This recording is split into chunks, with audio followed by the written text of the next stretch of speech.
Nongeye kubasuhuza abakunzi b'ikiganiro cya YouTube channel yacu yitwa Amazina Live. Mugiye kubona muri iki kiganiro nk'ibisanzwe ni Yvonne.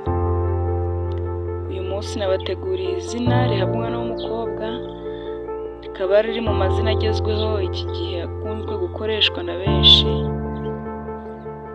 ari ryo Aline. Aline ni izina rihabwa umwana w'umukobwa, rifite inkomoko mu rurimi rw'Ikidage, rikaba risobanura umunyacyubahiro. Reka turebere hamwe ibiranga ba Aline.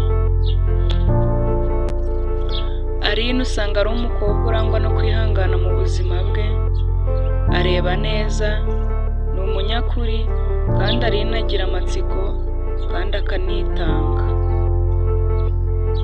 Aline akunda umuryango we, akawitaho, kandi aba yumva yakorana n'abandi bagashima ibikorwa bye. Ba Aline bakunda gutembera ahantu nyaburanga, ni abantu batagorana, bumva ibintu vuba, bahora bafite icyizere n'intumbero y'ibyo bifuza. Ba Aline baba ari abanyembaraga, babona ibintu mu buryo bwiza kandi bagira umwete. Ni umuntu byoroshye guhindura kandi ntajya apfa gucika intege mu byo akora byose. Akunda kwigenga no kuba umwana mwiza, akunda kuba mu mwanya utuma yisanzura, akavuga kandi agakora icyo ashaka cyose.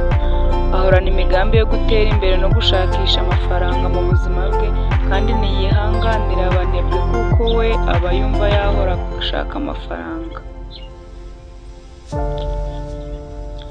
Ntabwo akunda abantu bamutesha umutwe, iyo arakaye bimara igihe kirekire ngo bimushyiremo.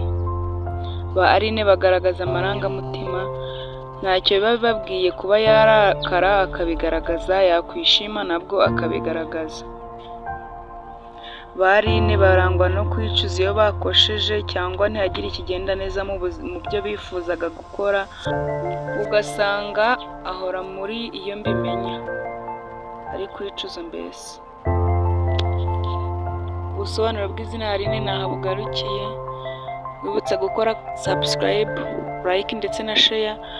Ari icyifuzo cyangwa igitekerezo ushaka kutugezaho, watwandikira muri comment, tukazabonana mu kiganiro gitaha. Murakoze.